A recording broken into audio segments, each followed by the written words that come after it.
comenzando por el presidente de la República. Escuchamos ahora la intervención del asambleísta por Tungurahua por el Partido Social Cristiano en alianza con el Movimiento Tiempo de Cambio, Luis Fernando Torres. El presidente Lenín Moreno es un proyecto de aquellos que formaron hasta hace unos pocos días el equipo económico. Y el proyecto, elaborado por los integrantes de ese equipo económico, ha servido para castigar al oficialismo y a la oposición.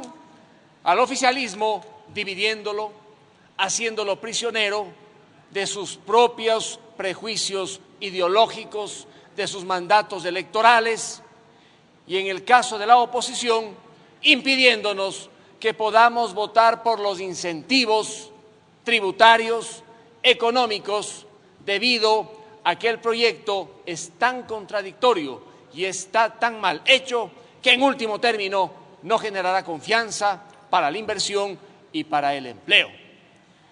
Por ello, lo mejor que podría hacer esta Asamblea sería negar el proyecto y archivarlo. Sería imperdonable que el proyecto pasara por el Ministerio de la Ley por faltar votos para lo uno o para lo otro. Que el presidente Moreno esta mañana haya enviado las preguntas de la consulta al Consejo Nacional Electoral es un tema ajeno a la Asamblea, pero importante y trascendente. Pero que nosotros, en cambio, no asumamos la responsabilidad de negar, ojalá, y archivar este proyecto sería imperdonable en la historia parlamentaria ecuatoriana. Señores legisladores, el artículo 136 de la Constitución establece como requisito de cualquier proyecto de ley la unidad de la materia. En otras palabras, todos los artículos de una ley tienen que estar alineados al objeto, a la finalidad misma de la ley. ¿Dónde está el objeto de la ley? En el título. ¿Qué dice el título del proyecto de ley? Reactivación económica, fortalecimiento de la dolarización y modernización de la gestión financiera. Me pregunto, ¿qué hace dentro de este proyecto el artículo con el cual se quiere reformar la Ley de Economía Solidaria para regular que las asambleas generales de las cooperativas adjudiquen los inmuebles cuando se trata de cooperativas de la vivienda? Nada, es ajeno completamente al proyecto, al objetivo. Igualmente, ¿qué tiene que ver con este proyecto el que se reforme la ley de tránsito para regular el transporte interprovincial? Nada, completamente ajeno. Como es también ajeno al objeto de la ley el que, además de prohibir que se ejecuten sentencias extranjeras en materia de créditos hipotecarios en el extranjero, se considere otro tipo de documentos extrajudiciales. La norma puede ser justa, pero nada tiene que ver con esta ley. Entonces, lo primero que se debería hacer o se debió haber hecho era depurar la ley para que todo lo ajeno quede a un lado y para concentrarnos en lo que es materia de la ley. Pero otra de las grandes deficiencias que tiene la ley, señores asambleístas, es que contradice normas que esta misma Asamblea aprobó hace pocos meses. El Código Orgánico Administrativo, una de las mayores obras jurídicas de esta Asamblea, regula con detalle todo el proceso coactivo. Es un buen proceso el que trae el Código Orgánico Administrativo, con 2 fases para precautelar los derechos de los ejecutados y evitar arbitrariedades de los jueces de coactiva. Sin embargo, en este proyecto se reforma completamente la coactiva tributaria y se desnaturaliza todo el eje en materia de coactivas que aprobamos nosotros en el Código Orgánico Administrativo. Es imposible, inconcebible, que después de 2 meses de haber aprobado ese código, ahora, con esta ley, se destruya completamente un sano concepto que va a permitir proteger los derechos de los contribuyentes y frenar también la arbitrariedad de las entidades públicas. Pero lo grave y preocupante, señores legisladores, es que este proyecto es una especie de suicidio normativo. Si el objetivo es el de fortalecer la dolarización, reactivar la economía, modernizar la gestión financiera, ¿cómo se explica que se hayan incluido normas que no permiten conseguir esos mismos objetivos? ¿Cómo se explica que se hayan incluido normas que van a matar a la dolarización? Y si no la van a matar, por lo menos la van a poner en peligro.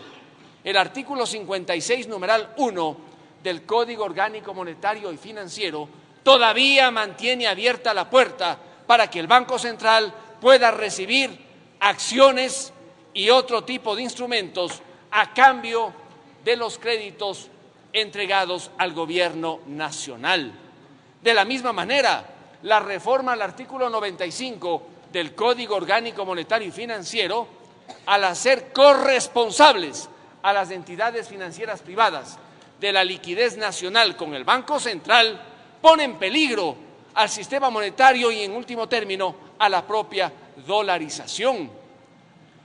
Y el último cambio que ha hecho la Comisión de mantener el dinero electrónico en el Banco Central e impedir que la billetera electrónica sea utilizada a través de la banca privada, igualmente conspira contra el fortalecimiento de la dolarización. Señores legisladores, si queremos hacerle un verdadero aporte al país, hagamos lo que corresponde para que el Banco Central cumpla el papel en dolarización. No es dueño de la Reserva Internacional el Banco Central, por lo tanto no puede prestarla y, peor aún, puede convertirse en un espacio donde se depositan acciones, en muchos casos, de empresas públicas, financieras o no, quebradas o en riesgo de liquidación. Señores legisladores, ayer yo expliqué el gran problema con la liquidez. Este momento, la liquidez del Banco Central solo está garantizando el 36% de la reserva de libre disposición. Cuando se inició la dolarización, se garantizaba el 100%. Cuando el expresidente Correa asumió el poder el año 2007, prácticamente había una garantía del 85%. Ahora estamos en el 36%, es decir, el Banco Central solo tiene 4.000 millones de dólares cuando debería tener 11.500 millones de dólares.